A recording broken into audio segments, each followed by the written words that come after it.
17 degrees. Crisp, clean, cool. Oh, man. Just finished that squat workout. Got this whole place, this whole massive field to myself. No one else is out here this early in the morning in this temperature, but the sun is shining.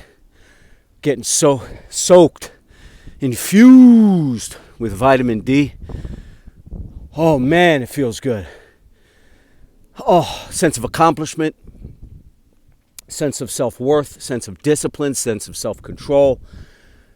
Oh, being true to my character and being true to Yahuwah Yahusha, the Most High, Son of the Most High, Hamashiach, the Messiah.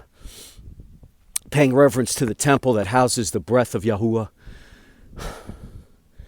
Fulfilled in so many ways, thankful in so many ways, grateful in so many ways, but truly and deeply satisfied at the genetic level, the DNA level, because your faith in Yahuwah,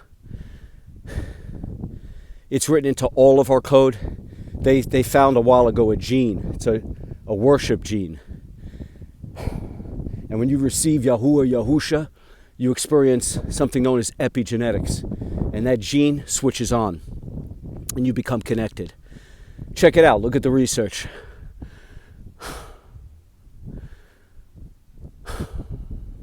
But I'll tell you what. I remember this movie. Who has seen the film The Blues Brothers?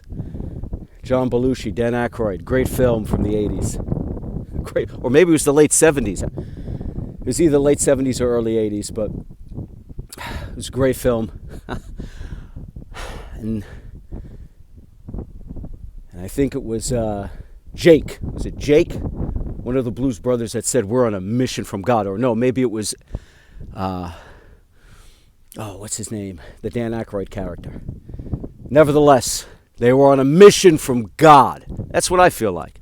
I'm on a mission from the Supreme Elohim to just live up to being a child of Yahuwah, a child of the Most High, and to honor his sacred commandment, to love Yahuwah, the Most High, with all my heart, soul, mind, and strength, love my fellow man as I love myself.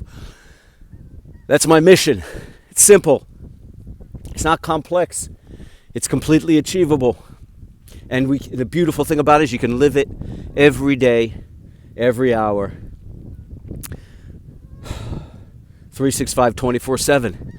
It's not in some far-off place that you have to journey to the ends of the world and get instruction from the magi and the yogi and the holy men and the wise ones of this world. The beautiful thing is that connection is personal. He lives here. You connect with him here. You receive the transmission. You receive the signal. And you connect simply by coming to him and asking. In prayer. Asking for him to flood you with his healing love and save you. And bring you into the reign of Yahuwah. And it's surrendering to him. Surrendering. Completely submitting. Asking him in all humility to bend you to his will, to show you the way. You receive the word, and you'll have a mission. You'll know. You'll finally know your meaning and your purpose. And if right now you're out there and you don't have some grand goal, some grand ambition, something that you're working towards that's bigger than yourself, then you're eternally going to be coming up and butting up against some form of frustration, anxiety, depression. You're going to bump up against the question that'll never get answered, which is, what is my meaning? What is my purpose? Who am I? What am I here for? And you'll drown it all out, not listening to your conscience, which is Yahuwah Yahusha calling you, but you'll ignore it, and you'll get caught up in the decadence, defilement, debasement, and depravity of this world, this illusion, this mirage, which offers nothing to you, which offers nothing but cheap thrills, cheap highs, and cheap titillation. Distractions from the real. That's all. That's all. So when you get caught up in the targets and goals and ambitions of the flesh, of this world, you'll always be bereft, you'll always be lost, you'll always be wandering, longing, hungering, and thirsting. But when you drink of the living water of Yahuwah Yahusha. You will never thirst when you eat of his bread of life. You will never hunger. And you will know the path. You will see the path, and the Ruach, the breath of Yahuwah that lives within you, the Ruach HaKodesh, the set-apart spirit, will compel you, will keep you on the straight and narrow road that leads to the narrow kingdom, that leads to the gates to the kingdom to come. The reign of Yahuwah.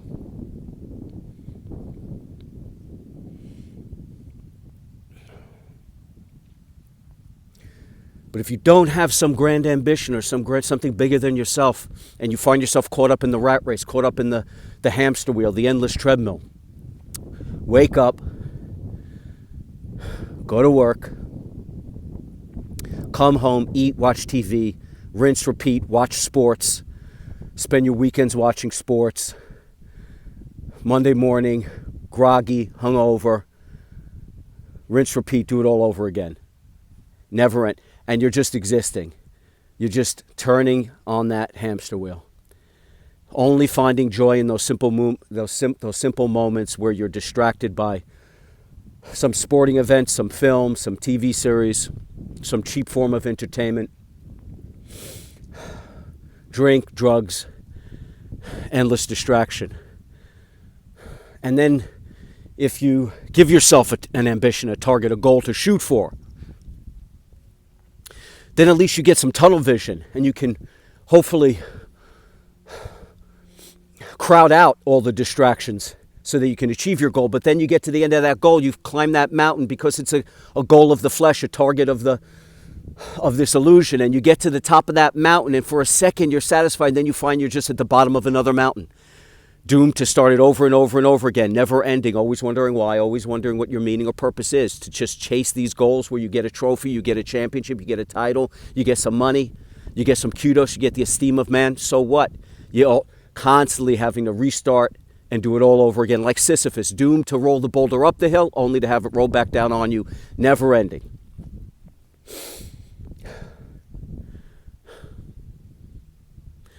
The beautiful thing is, it doesn't matter what age, young or old, the one mission that is truly worth your time and your effort, worth your heart and your soul, worth your blood, sweat, and tears, and which brings you true joy, true peace, true healing, true love, and everlasting life, is the greatest mission of all, the mission that Yahuwah has given you, and that is to love him with all your heart, soul, mind, and strength, and to love your fellow man as you love yourself.